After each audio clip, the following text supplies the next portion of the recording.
आज गोपालदादांच्या जीवनामधला हा स्वर्णक्षण आहे, म्हणून त्यांना काय हसत असेल त्यावर मी दोन शब्द बोलतो. तोची सूर्य तीची पहाट, तोची सूर्य तीची पहाट परी भासे तरी खास, तोची सूर्य तीची पहाट परी भासे तरी खास, तोची प्रवासी तोची अध्यास, तोच प्रवासी तोच अध्यास परी आजचा दिवस काही वाटेल खास, आजचा दिवस काही वाटेल. आपण नेहमीच संन्यास विधीच्या निमित्ताने सभेमध्ये दीक्षा विधी सोहळा, अनुसरण विधी सोहळा, संन्यास विधी सोहळा इत्यादी आपण हे शब्द नेहमी ऐकत असतो. पण दीक्षा म्हणजे नेमकं काय, संन्यास म्हणजे नेमकं काय आणि अनुसरण म्हणजे नेमकं काय, म्हणजे हे शब्द एकच आहे की भिन्न भिन्न आहे, या विषयावर आपण आज विचार करूया. दीक्षा म्हणजे एखादा व्रत घेतल्यानंतर त्याच्या प्रारंभापासून तर शेवटपर्यंत त्याला संपन्न करण्याकरता घेतलेला नियम म्हणजे दीक्षा, अथवा दीक्षा म्हणजे पाचवेश. त्यानंतर किंवा काही भाष्यकार दीक्षा म्हणजे शपथ विधी सुद्धा म्हणतात, म्हणजे त्या दिवशी तुम्ही काहीतरी एखादा नियम पाळण्याकरता घेतलेली शपथ ती दीक्षा. आणि संन्यास म्हणजे आपण पारंपरिक संन्यास शब्दाचा अर्थ नेहमी ऐकत असतो. संन्यास म्हणजे समसमिक वर्गीय प्रकारे न्यास संन्यास, किंवा आमच्या साधनदात्याने जे सांगितलेल्या संन्यास शब्दाचा अर्थ रागद्वेष काम करून मनवत्सर याचा त्याग, याची नावे संन्यासी बाई. आणि काही व्याकरणकारांच्या मताने संन्यास शब्दामध्ये इत्यादी अर्थ अभिप्रेत नाही, शब्दातून घडत नाही. म्हणून संन्यास म्हणजे समन्यास असा तो शब्द तयार होतो, म्हणजे समसमिक वर्गीय प्रकारे न्यास म्हणजे ठेवण. कारण आपण व्यवहारातही पाहतो कधी एखाद्या समजा इमारतीचा भूमिपूजन असते त्यावेळेस तिथे शिलान्यास म्हणून एक कार्यक्रम राबवला जातो.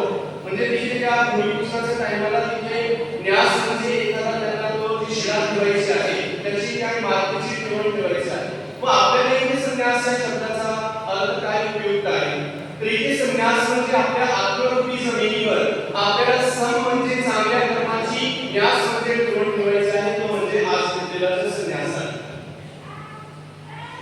पुन्हा अनुसरण आपण हा शब्द वापरतो की अनुसरण म्हणजे जे स्वामीने सांगितलेलं आहे, एक अधीन होईचे तो म्हटले की ते अनुसरण, किंवा व्याकरणामध्ये त्यांनी अनु म्हणजे मागे, सरण म्हणजे चालणे. पण कोणाच्या मागे चालणे, कारण जर वेगवेगळ्या ठिकाणी अनुसरण करताना आपल्याला दिसत आहे. आज तुम्ही मुलांना विचारलं तर ते अनुसरण कोणाचं करतात, ज्याला क्रिकेटची आवड असेल तो सचिन म्हणून पाहतोय, तो त्याला अनुसरण करतोय. म्हणून वेदप्रसंगीच्या शब्दाचा अर्थ भिन्न भिन्न आहे. अनुसरण म्हणजे नेमकं कोणाला अनुसरण करायचं, एखादा कोणी कीर्तनकार असेल त्याला अनुसरण करतोय, एखादा प्रवचनकार अनुसरण करतोय, एखादा कोणी IAS ऑफिसर बनणार आहे म्हणून तो एखाद्या त्या जे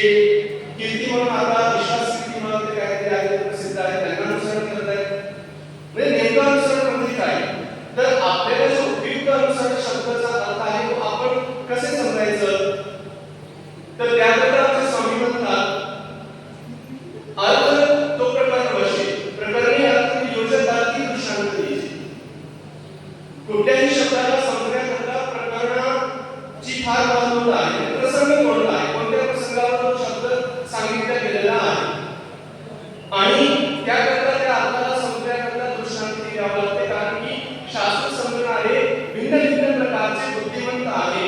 बाह्यवटासारख्या नुसतं पाठ सांगितलं की समजून जातं.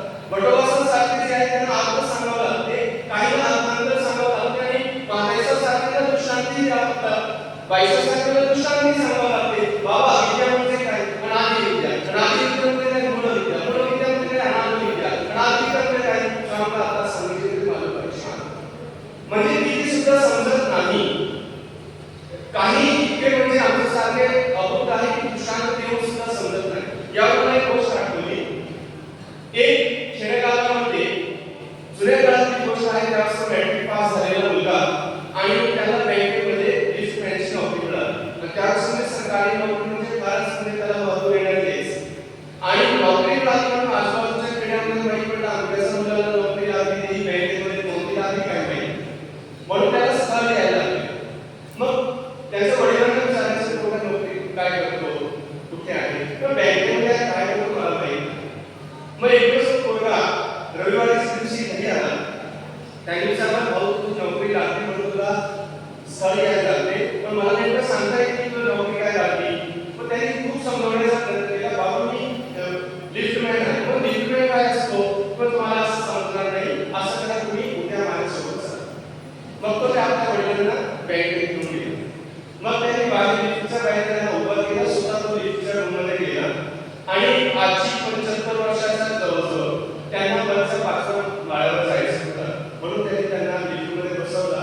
5चा आकडा दाबला आणि लिफ्टवरती 5 नंबरच्या माळ्यावर गेली आणि तिथून त्या वरच्या ऑफिसमध्ये काम करणारी 20 ते 25 वर्षाची एक महिला त्यांना खाली यायची. त्यांना खाली घेऊन आलं. त्याचं वडिलांनी बघितलं. तो म्हणत थोडं काम सुरू चांगलं आहे, म्हाताऱ्या घेऊन जातो आणि करून करून खाली आणतो. म्हणजे दृष्टांत देऊन सुद्धा आपल्याला समजत नाही. म्हणजे असं समृद्ध घटना समृद्ध दृष्टी तरी दाखवून दिलेला आहे, प्रत्यक्ष चित्र दाखवून दिलेलं आहे, परंतु समजलं नाही. म्हणून अनुसरणाचा अर्थ ही आहे की आपल्याला स्वामींनी जे सांगून दिलेला असंविधान धर्म आहे, जास्तीपरी धर्म आहे, त्याला आपल्याला अनुसरण करायचं आहे. म्हणून जे स्वामींनी सांगितलेलं संन्यास म्हणजे रागविषयकाचा त्याग. आपण बरेच वेळा अर्थ करतो की संन्यास म्हणजे समसमय पवित्र काही न्यास म्हणजे या षडरिपूचा नाश करायचा आहे. तर आपण विचार करा की नाश होऊ शकतो का? आपण या रागविषयकाचा नाश करू शकतो का? मला असं वाटतं की नाही. रागविषयकाचा नाश कधीच होत नाही. त्याला आपण परिवर्तित करू शकतो. कारण की राग म्हणजे आवडी. इथे राग म्हणजे चालू वाटलेला राग म्हणजे राग नाही. आपण राग करतो कुठल्या गोष्टीवर. इथे राग म्हणजे आवडी आहे. त्या आवडीचा जो नाश आहे तो कधी होऊ शकत नाही. फक्त आपल्याला परिवर्तन करावं लागते. जी आवडी आज आपल्याला संसाराची आहे, भौतिक सुखाची आहे, त्या आवडीतून मन काढून आपल्याला परमेश्वराच्या विचारांमध्ये आपली आवडी समर्पित करायची आहे. तो मन जो इथे संसारिक वस्तूमध्ये, भौतिक वस्तूमध्ये, भौतिक सुखामध्ये रमलेला असतो, त्यातून मनाला काढून आपल्याला ईश्वराच्या चरणी, ईश्वराच्या चरणाची, त्यांच्या साधनाची आवडीमध्ये त्याला रुजवायचं असतं. म्हणून हे जे रागविषयक आहे त्यांचा परित्याग करता येत नाही, पण त्याचं परिवर्तन मात्र आपल्याला करता येते. ती आवडी परमेश्वराला समर्पित करता येते. तुम्ही म्हणाल द्वेष कसं आहे? द्वेषाचा काय उपयोग आहे? द्वेष आपल्याला संसाराचे आपल्या दोषाची करायचा आहे. द्वेष अर्थ काय आहे? नको ना. जी वस्तू आपल्याला नको असते त्याचा आपण द्वेष करतो. तर आपल्याला द्वेष कोणाचा करायचा आहे? आपल्या दोषाविषयी द्वेष करायचा की हे मला आजपासून नको आहे. जे आपण संसाराचा द्वेष करत होतो, जे आपल्या संबंधियांचा द्वेष करत होतो, वाटेकऱ्यांचा द्वेष करत होतो, तो द्वेष आता आज आपल्याला आपल्या दोषाबद्दल करायचा आहे. राग, द्वेष, काम. काम म्हणजे अभिलाषा. जे अभिलाषा आपल्याला भौतिक पदार्थाची होती, ती अभिलाषा आता आपल्याला परित्याग करून आपल्याला परमेश्वराच्या परमानंदाची अभिलाषा करायची आहे. काम, क्रोध, राग, द्वेष, काम, क्रोध. क्रोध म्हणजे क्रूर भाव जो आहे, तो क्रूर भाव आपल्याला क्रोध पाहिजे. कारण की क्रोध म्हणजे तम आणि तम माणसं म्हणजे भाष्यकार म्हणतात की त्याग होऊ शकत नाही. जर तुमच्या मनामध्ये तम नसेल, क्रोध नसेल, अनावधी नसेल तर तुम्ही त्याग करू शकत नाही. म्हणून त्याचे तुम्हाला क्रोध हवा आहे, परंतु कशाचा क्रोध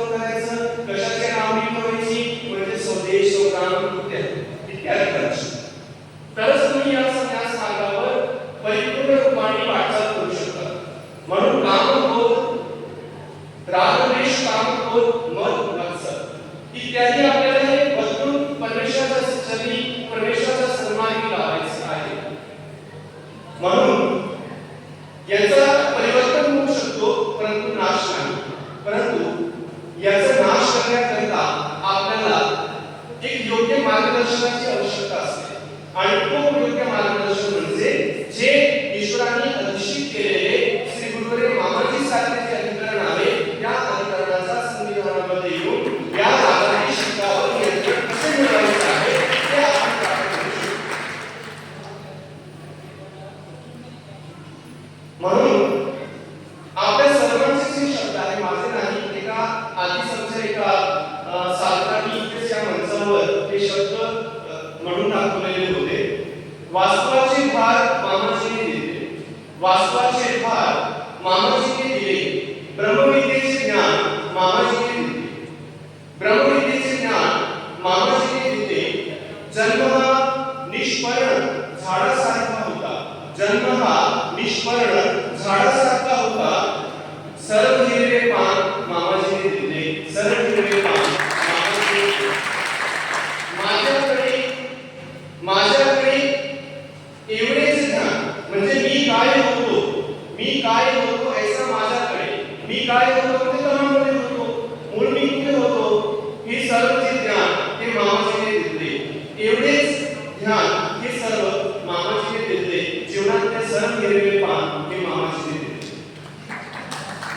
अनुसरण संन्यास घेतल्यानंतर आपल्याला वाटते की संन्यास घेणाऱ्यालाच लाभ आहे, तर ही आपली चुकीची धारणा आहे. सर्वांना वाटते संन्यास घेतल्यामध्ये त्यांनी त्यांचं जन्म सार्थ केलं, घरच्यांना वाटते आम्हाला सोडून गेला, आम्हाला काय दिलं. एकदा आमच्या विद्यामध्ये एक शेंदुर्णीकडचे एक अग्रवाल साहेब आहे, वास्तवामध्ये मोठ्या याचं पदावर आहे. ते आमच्या विद्या गावाकडे गेले आणि आवर्जून घरी आईला भेटायला गेले. आईला सांगितलं तुमची मुलं खूप चांगली आहे, खूप सेवा करतात मागं. ते म्हणजे मला काय सेवा तुमच्या मागच करतात, मला सोडून गेले. म्हणजे त्याला वाटतं मला काहीच लाभ नाही, पण ही चुकीची धारणा आहे. आमचं स्वामी सुद्धा म्हणतात, पुराणातही सांगितलेलं आहे आणि आपण मामाजीच्या प्रवचनात तुम्ही बरेच वेळा ऐकलेलं आहे की ज्यांनी अनुसरण घेतलं त्याच्या कुळातल्या 7 पिढ्यांचा उद्धार होत असतो. आणि 9व्या ग्रंथात स्वामींनी सांगितलेलं आहे की जेची गती यशोदेची तेची पुतण्याची, तसेच जेची गती देवाच्या माता पित्रा तेची गती भक्ताच्या माता पित्रा. त्यांच्या जे श्रीकृष्ण महाराजांच्या मातृत्वाला जे मिळालं असेल ते तीच प्राप्ती जी जे सुख आपण इथे संसारामध्ये राहून म्हणजे प्राप्त करू शकत नाही, जे भौतिक सुख प्राप्त करू शकत नाही, मग अलौकिक जे काही एक सुख आहे, तिकडचे जे काही सुख आहे, देवलोकाचे सुख आहे किंवा ईश्वराचे सुख आहे, ते आपण प्राप्त करू शकत नाही. एखाद्या तुम्ही गोपालांना एखादा मोठा अधिकारी बनवलं असतं, परंतु यांचं अनुसरण आणि यांचं संन्यासाने जे आपल्याला आज मिळणार आहे ते तुम्हाला किती मेहनत करून मिळालं नसतं. म्हणून आज मी आपले 2 शब्द इथेच संबोधन सांगतो. आज हा भौतिक सुखामध्ये जीव असं उघडलेला आहे.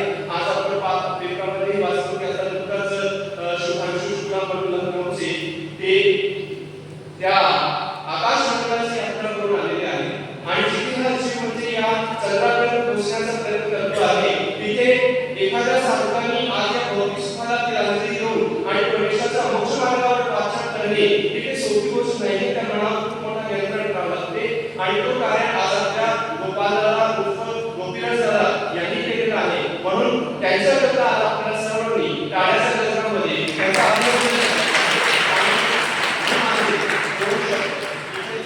विराम देतो. सर्वज्ञ श्री चक्रधर स्वामी.